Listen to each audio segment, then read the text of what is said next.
नमस्कार, आप देख रहे हैं इंडिया टीवी। आपके साथ मैं हूं गौनिका अरोड़ा। अब से कुछ देर बाद यानी शाम 5 बजे हरियाणा में बीजेपी की सरकार एक बार फिर शपथ लेगी। सरकार तो बीजेपी की ही होगी, लेकिन मुख्यमंत्री इस वक्त नए होंगे। मनोहर लाल खट्टर को मुख्यमंत्री पद से हटा दिया गया है। उनकी जगह अब नायब सिंह सैनी नए मुख्यमंत्री के तौर पर पद और गोपनीयता की शपथ लेंगे। बीजेपी शाम 5 बजे जब हरियाणा में नई सरकार का शपथ ग्रहण होगा, तब हम आपको चंडीगढ़ भी लेकर चलेंगे। लेकिन अभी इस पर बात करते हैं कि लोकसभा चुनाव से करीब 1-1.5 महीने पहले और विधानसभा चुनाव से 10 महीने पहले बीजेपी ने हरियाणा में मुख्यमंत्री क्यों बदला, जननायक जनता पार्टी से गठबंधन क्यों तोड़ा, हरियाणा में हुए इस नए पॉलिटिकल डेवलपमेंट पर कांग्रेस क्या कह रही है, ये सब हम आपको दिखाएंगे। लेकिन पहले इस सियासी घटनाक्रम से जुड़ी बड़ी खबरों के बारे में आप जान लीजिए। हरियाणा में नई सरकार को लेकर बड़ी खबर यह है कि शपथ ग्रहण को लेकर राजभवन में सारी तैयारियां इस वक्त पूरी हो चुकी हैं। अभी यह तय नहीं है कि नई कैबिनेट को भी आज ही शपथ दिलाई जाएगी या फिर नहीं। हालांकि बीजेपी के कुछ सीनियर नेताओं को चंडीगढ़ बुलाया गया है। करनाल से बीजेपी के सांसद संजय भाटिया भी उन नेताओं में हैं जिन्हें चंडीगढ़ आने को कहा गया है। संजय भाटिया कह रहे हैं कि वो शपथ ग्रहण में शामिल होने चंडीगढ़ जा रहे हैं। जहां तक कैबिनेट के गठन की बात है तो वो मुख्यमंत्री का विशेषाधिकार है। सुनिए उन्होंने क्या कहा। तो हरियाणा में जिस तरीके से सियासी घटनाक्रम चल रहा है और अब बीजेपी की सरकार दोबारा शपथ लेने जा रही है, ऐसे में इसके बाद अब कई बड़े सवाल खड़े हो रहे हैं कि आखिर मनोहर लाल खट्टर का भविष्य क्या होगा। और इसके अलावा जेजेपी से जिस तरीके से गठबंधन टूटा है, अब आगे जेजेपी की रणनीति क्या होगी, और साथ ही साथ अब जो नए मुख्यमंत्री नायब सैनी बनने वाले हैं वो उनकी कैबिनेट में कौन कौन होगा, क्या उप मुख्यमंत्री का पद भी किसी को दिया जाएगा। संजय भाटिया इस पूरे मामले में क्या कह रहे हैं, आइए वो आपको सुनाते हैं। ये मुख्यमंत्री जी जो अब शपथ लेंगे, उनका एकाधिकार है। वो किसको मंत्रिमंडल में रखें, किसके साथ टीम का, अपनी टीम बनाने का उनका अधिकार है और वो पार्टी की सलाह से ही बनाएंगे। ये एक सेकंड स्टेप है। अभी पहला स्टेप ये था, विधायक दल की बैठक हुई जो आपके सामने। आपका भी नाम चल रहा है, कोई नई जिम्मेवारी आपको दी जा रही है, क्या है? नहीं, मेरे से अभी तक इस बारे में, मैं ईमानदारी से कह रहा हूँ, आप मेरे भाई हो, मेरे से अभी तक इस बारे में कोई चर्चा नहीं। मुझे केवल इतना ही मैसेज था कि आप चंडीगढ़ पहुंचे और मैं उस नाते से अभी मैं वहां पे शपथ ग्रहण समारोह है। तो संजय भाटिया को आपने सुना। पुनीत परिंजा इस वक्त चंडीगढ़ से हमारे साथ लाइव जुड़ चुके हैं। पुनीत, इस वक्त जिस तरीके से सियासी हलचल वहां पर चल रही है, क्या क्या इस वक्त सियासी गलियारों से खबर आ रही है, क्या कोई उप मुख्यमंत्री हो सकता है, क्या कैबिनेट में भी किसी मंत्री के चेहरे का अभी तक कुछ जानकारी मिल पाई है इस बारे में?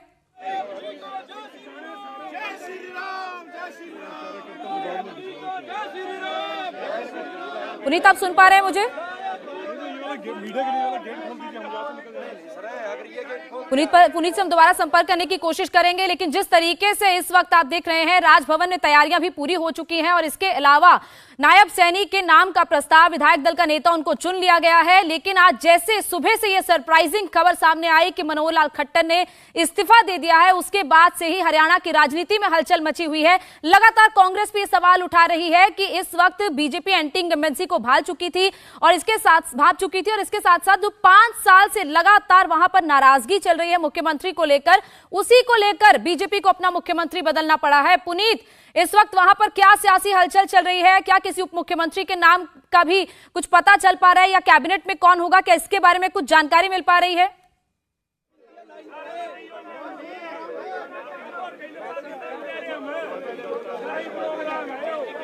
तो वहां पर जिस तरीके से सियासी हलचल चल रही है, पुनीत से हम दोबारा संपर्क साधने की कोशिश करेंगे। लेकिन इस वक्त हरियाणा में जो सियासी हलचल है उस पर जाहिर तौर पर सबकी नजर बनी हुई है, क्योंकि शाम 5 बजे शपथ ग्रहण समारोह होगा।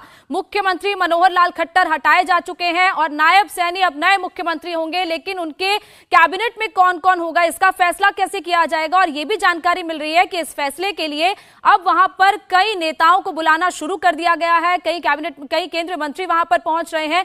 तो ऐसे में हरियाणा में अभी जो इस वक्त सियासी हलचल चल रही है उस पर हमारी नजर लगातार बनी हुई है, क्योंकि इस वक्त जो सवाल उठाए जा रहे हैं वो मनोहर लाल खट्टर के भविष्य को लेकर है कि आखिर उनका आगे क्या होगा। बार बार ये कहा जा रहा था कि मनोहर लाल खट्टर को मुख्यमंत्री पद से हटा दिया जाएगा और नया मुख्यमंत्री बनाया जाएगा, और आज आखिरकार वो देखने को मिल ही गया है।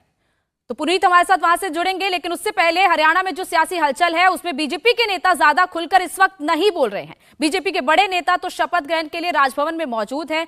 वैसे भी सब कुछ इतनी तेजी से हुआ कि किसी को कुछ समझ ही नहीं आ रहा था। लेकिन कांग्रेस इस मुद्दे को लेकर बीजेपी पर हमला कर रही है। कांग्रेस के नेता और हरियाणा के पूर्व मुख्यमंत्री भूपेंद्र सिंह हुड्डा ने कहा कि 5 साल में बीजेपी सरकार ने जैसा काम किया उससे समाज का हर वर्ग उनसे नाराज है। यही वजह है कि एंटी इंकम्बेंसी को खत्म करने के लिए ही यह गठबंधन किया गया है। बीजेपी और जेजेपी का अलायंस मौकाप्रस्त गठबंधन था, इसे टूटना ही था। ऐसे में हरियाणा में राष्ट्रपति शासन लागू करके चुनाव करवाने चाहिए। ये कोई पॉलिसीज पे बेस्ड नहीं है, नैतिकता पे बेस्ड नहीं है, ये एक किस्म से ठगबंधन है। क्योंकि चुनाव में बीजेपी तो कहती थी हम 75 पार करेंगे और जेजेपी वाले कहते थे इनको यमुना पार करो। चुनाव हो गया तो दोनों यार बन गए अपने उसके लिए, हरियाणा को ठगने के लिए। और ये उसी समय मैंने कहा था ये गठबंधन मौकाप्रस्ती का गठबंधन है, स्वार्थपूर्ण है, हरियाणा के हित का नहीं है, जनहित का गठबंधन नहीं है। और वो आज एक बात साबित हो गई। और इस मामले में जो आज गठबंधन टूटा है, आपको याद होगा प्रेस कॉन्फ्रेंस में मैंने भी कहा, दीपेंद्र ने पब्लिक मीटिंग में कहा कि एक और समझौता हो गया है गठबंधन तोड़ने का, तो लोगों को गुमराह करने का। क्योंकि इस 5 साल में हर वर्ग इस सरकार से विमुख हो चुका है, कोई जनहित का काम कार्य नहीं किया, तो उस पर ये अपनी एंटी इनकम्बेंसी को छुपाने का प्रयास कर रहे हैं। तो ये लोग समझ चुके हैं। और आज जो हुआ, क्योंकि गठबंधन हुआ, ये मनोहर लाल जी चीफ मिनिस्टर और डिप्टी चीफ मिनिस्टर दुष्यंत बने। आज दोनों गए, चीफ मिनिस्टर जी उन्होंने रिजाइन किया, डिप्टी चीफ मिनिस्टर भी गए। तो इसका मतलब चुनाव के ठीक समय पहले वो अपनी स्वयं चुनावी हार मान चुके हैं, मॉरली डिफीट हो चुके हैं। नैतिकता के तौर पे इस पार्टी को कुछ भी सरकार में रहने का कोई अधिकार नहीं है। मैं कहता हूं कि तुरंत हरियाणा में राष्ट्रपति शासन लागू होना चाहिए और चुनाव में चले जाना चाहिए। हरियाणा में नए मुख्यमंत्री को लेकर वार पलटवार इस वक्त चल रहा है। कांग्रेस नेता जमकर बीजेपी पर निशाना साध रहे हैं। दीपेंद्र हुड्डा ने भी बीजेपी पर निशाना साधते हुए कहा कि डैमेज कंट्रोल की चाहे कितनी भी कोशिश कर ले, लेकिन जनता इस बार बदलाव लाकर रहेगी। जो हरियाणा में जो सब हो रहा है वो हरियाणा के जन भावना के दबाव में हो रहा है। और हरियाणा की जन भावना, जनता ने मन परिवर्तन का बना लिया है। हर वर्ग इस सरकार से नाराज है, निराश है। और हरियाणा के जन जन से यही आवाज आ रही है कि हरियाणा में बदलाव तय है। अब ये जो सब हो रहा है उसी के दबाव में हो रहा है। वहीं हरियाणा में कांग्रेस का दलित चेहरा माने जाने वाली कुमारी शैलजा ने कहा कि बीजेपी ने जिस तरह जेजेपी को किनारे करके लोकसभा चुनाव से ठीक पहले गठबंधन तोड़ा है, उस नूरा कुश्ती को हरियाणा की जनता समझ रही है। शैलजा ने दावा किया कि बीजेपी अब इस बात को भी समझ गई है कि हरियाणा में जाट उनके साथ नहीं है, इसीलिए वो राज्य की राजनीति को जाट बनाम ऑल बनाने की कोशिश कर रहे हैं, लेकिन वो इसमें कामयाब नहीं होगी। लोकसभा चुनावों की घोषणा से चंद दिनों पहले हरियाणा में एक बड़ा राजनीतिक घटनाक्रम और वहां पर मुख्यमंत्री को बदल करके नायब सैनी को नया मुख्यमंत्री हरियाणा का बनाया गया है। हमारे साथ कुमारी शैलजा जी हैं, पूर्व प्रदेश अध्यक्ष भी हैं हरियाणा की कांग्रेस पार्टी से, उनसे बातचीत करेंगे। मैम, कैसे आप इस घटनाक्रम को देखती हैं? लोकसभा चुनाव की अनाउंसमेंट में बहुत ज्यादा समय बचा नहीं है और एक राज्य के मुख्यमंत्री को बदलने का फैसला बीजेपी ने लिया। ये फैसला नहीं है, ये फैसला इनको लेना पड़ा है। कोई सोची समझी राजनीति या रणनीति के तहत ये फैसला नजर किसी को भी नहीं आ रहा है। सबको ये समझ में आ गई है कि जो घटनाक्रम बन रहा था, राज्य में बनता चला जा रहा था, आखिर कब तक आप एक चीज से आंखें मूंदते रहेंगे। दोनों बातें हुई, इनका अलायंस टूटा, गठबंधन टूटा हरियाणा में, और दूसरा जो पार्टी के अंदर का कलह था वो सामने आ रहा था, वो दिख रहा था, और उसी के रिस्पांस में ये सब हुआ है। असली बात ये है कि जमीन पर भारतीय जनता पार्टी लोगों का विश्वास खो बैठी है और इस तरह के जो आखिर में एकदम आकर आखिरी सांस लेते हुए फैसले लिए जाते हैं, ये वही नजर आ रहा है। तो कुमारी शैलजा को आपने सुना, लगातार अब कांग्रेस की तरफ से भी प्रतिक्रिया आ रही है और विपक्षी पार्टियां लगातार बीजेपी पर हमलावर हो रही हैं। पुनीत परिंजा इस वक्त हमारे साथ जुड़े हुए हैं। पुनीत, इस वक्त जो वहां पर सियासी हलचल चल रही है, अब क्या जानकारी और वहां से मिल पा रही है? क्या कोई उप मुख्यमंत्री होगा या कैबिनेट में कौन चेहरे होंगे? क्या इसको लेकर कुछ पता चल पाया है? देखिए गोनिका, अभी तक इसके बारे में स्थिति स्पष्ट नहीं है कि कौन कैबिनेट में शामिल होगा। और उप मुख्यमंत्री की अगर बात करें तो जो नाम चल रहा है वो अनिल विज और भव्य बिश्नोई का नाम जो है वो उप मुख्यमंत्री की रेस में चल रहा है। इस वक्त मैं राजभवन, जहाँ पे ओथ सेरेमनी होनी है 5 बजे, वहां पर मौजूद हो। यहाँ की अगर आपको मैं गोनिका तस्वीर दिखाऊं तो आप देखेंगे पीछे कि ये पूरा मंडप जो है वो तैयार हो चुका है। यहाँ पर कुर्सियां लग चुकी हैं और बस इंतजार है तो सिर्फ दूल्हे का इंतजार हो रहा है यहाँ पे कि थोड़ी देर में जब यहाँ पे नायब सैनी पहुंचेंगे तो उसके बाद वो मुख्यमंत्री पद की यहाँ पर शपथ लेंगे। और अभी तक जो है ये जो सोर्सेज के हवाले से जो खबर आ रही है उसमें यही खबर आ रही है कि 5 कैबिनेट मंत्री जो हैं वो इस जो शपथ ग्रहण समारोह होना उसमें 5 कैबिनेट मंत्री भी शपथ लेंगे और उसके अलावा बाकियों के जो विस्तार है वो बाद में किया जाएगा। लेकिन बहरहाल आज जो 5 बजे जो है यहाँ पर शपथ ग्रहण समारोह राजभवन जो हरियाणा का है वहां पर किया जाएगा। जी गोनिका। जी पुनीत, आप पीछे तस्वीरें दिखा रहे थे, उसमें हम देख रहे हैं कि 4 कुर्सियां आगे की तरफ पड़ी है जिसमें एक राज्यपाल होंगे, एक नायब सैनी होंगे। तो क्या वो 2 कुर्सियां हम ये मानकर चले कि उप मुख्यमंत्री की हो सकती है? क्या उप मुख्यमंत्री भी शपथ ले सकते हैं? क्या इन कुर्सियों को देखकर ऐसा अंदाजा लगाया जा सकता है?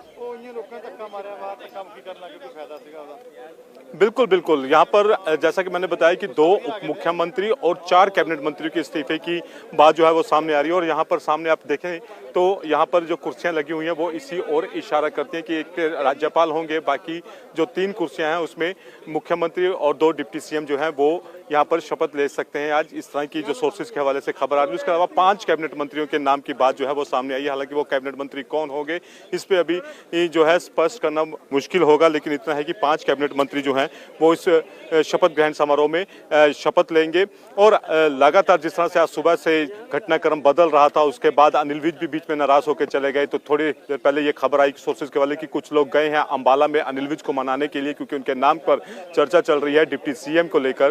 तो उसको लेकर भी अभी अंबाला गए हुए हैं। अभी अनिल विज साहब मानते हैं नहीं मानते हैं ये भी देखने वाली बात होगी। बिल्कुल, अनिल विज एक मुखर चेहरा है वहाँ पार्टी का और लगातार उनके बयान भी हम सुनते आते रहते हैं। तो पुनीत, आप बता रहे थे कि मुख्यमंत्री के साथ साथ 2 उप मुख्यमंत्री भी शपथ ले सकते हैं, 5 कैबिनेट मंत्री भी हो सकते हैं। हालांकि वो कौन होंगे ये जल्द ही अब से कुछ देर बाद ही पता चल पाएगा। लेकिन पुनीत, क्या लगातार ये सुगबुगाहट थी हरियाणा की राजनीति में कि मनोहर लाल खट्टर को लेकर नाराजगी लगातार बढ़ती जा रही थी और इतनी बढ़ गई कि उनको मुख्यमंत्री पद से रिजाइन देना पड़ा? क्या ये बार बार सियासी गलियारों से आप लोगों तक खबर पहुंच पा रही थी? देखिए, जाहिर तौर पर पिछले काफी लंबे समय से चर्चा तो ऐसी चल रही थी, लेकिन इतना जल्दी सब कुछ हो जाएगा इतना किसी ने इसका अंदाजा नहीं लगाया था। क्योंकि जिस तरह से कल प्रधानमंत्री नरेंद्र मोदी ने मनोहर लाल खट्टर की तारीफ करते हैं, कल उनके तारीफ में कसीदे वहां पर पढ़ते हैं गुरुग्राम के अंदर जब वो प्रोजेक्ट का जो एक शिलान्यास करने के लिए गए थे। और उसके अगले ही दिन सुबह सुबह जो है पूरा घटनाक्रम इतनी तेजी से बदलता है कि मुख्यमंत्री जो है उनको कुर्सी से हाथ धोना पड़ता है। और जो उनके मेन जो इशू रहा है, जो उनका मुद्दा रहा है कि उनको क्यों हटाया गया है, वो एंटी इनकम्बेंसी एक बड़ा फैक्टर जो है वो माना जा रहा है। उसके अलावा जाटों की नाराजगी जो है वो मानी जा रही है। और साथ ही कुछ दिन पहले अपने परसों जो है वीरेंद्र सिंह जो कि सांसद भी थे हिसार से, वो भी बीजेपी छोड़कर उन्होंने कांग्रेस ज्वाइन कर लिया। और बीजेपी के कई जाट नेता जो थे वो धीरे धीरे कांग्रेस की तरफ हो जा रहे थे। तो एक ये वजह थी कि पार्टी एंटी इनकम्बेंसी को रोकना चाहती थी, जिसके चलते ये कदम जो है पार्टी ने अब उठाया है। जी पुनीत, क्या आप जैसे कह रहे थे कि एंटी इनकम्बेंसी है और उसकी वजह से मनोहर लाल खट्टर को रेजिग्नेशन देना पड़ा, लेकिन जिस तरीके से प्रधानमंत्री ने कल उनकी तारीफ की तो ऐसा तो नहीं लग रहा है कि केंद्रीय नेतृत्व उनसे नाराज है। लेकिन क्या नायब सैनी उस एंटी इनकम्बेंसी पर लगाम लगा पाएंगे? क्या वो ऐसा बड़ा चेहरा तो है ही वहां पे, लेकिन क्या वहां के जो तमाम विधायक हैं या वहां के जो नेता है उनको वो साध पाएंगे? और खासतौर पर वहां का जो ओबीसी वोट बैंक है, क्या उसको साध पाएंगे? बिल्कुल बिल्कुल, क्योंकि ओबीसी चेहरा को बनाया गया है और गैर जाट नेता को यहाँ पर मुख्यमंत्री जो है एक बार फिर से बीजेपी ने बनाया है। और ऐसे में क्योंकि यहाँ पर ओबीसी की संख्या बहुत ज्यादा है और ऐसे में इसीलिए इस तरह का चयन जो है वो बीजेपी की तरफ से किया गया है। और दूसरी बात, कल जिस तरह से आपने बोला कि मुख्यमंत्री से केंद्र नेतृत्व खुश है, जिस तरह से उनकी कल तारीफ भी की गई है, यहाँ वो खुश जो रहा है। और हो सकता है कि जिस तरह से शिवराज सिंह चौहान को जो मध्य प्रदेश के मुख्यमंत्री रहे हैं उनको केंद्र में ले जाने की जो बात कही सामने आ रही है, हो सकता है कि जल्द ही जो मनोहर लाल खट्टर थे उनको भी केंद्र में कहीं उनको एडजस्ट किया जा सकता है, ऐसी भी बातें सामने आ रही हैं। लेकिन सबसे पहले क्योंकि किसान आंदोलन के समय में जो नाराजगी जो थी किसानों की, खासकर मुख्यमंत्री खट्टर के साथ सामने आई थी, उसको किस तरह से तोड़ा जाए, क्योंकि लगातार जो नाराजगी थी वो सामने आ रही थी और लोकसभा चुनावों से पहले इस तरह का फैसला लेना कहीं ना कहीं इसके साथ भी इसको जोड़कर देखा जा रहा है कि कहीं किसान नाराज थे तो ये एक मिथ को तोड़ा जाए। और एक जो नायब सैनिकों, क्योंकि वो यहाँ पर एग्रीकल्चर से भी जुड़े रहे हैं, कृषि भी रहे हैं, यहाँ पर नारायणगढ़ के रहने वाले, और ऐसे में उनको एक चेहरे के तौर पर यहाँ पर बनाया गया है जिनकी तरफ से सबको उसमें कोई उनकी बात नाम को लेकर किसी तरह की कोई नाराजगी ना हो, एक ऐसा चेहरा जो है ढूंढकर पार्टी सामने लेकर आई है। बिल्कुल बैलेंस बिल्कुल पार्टी ने करने की कोशिश की है। पुनीत, आप बने रहिए हमारे साथ।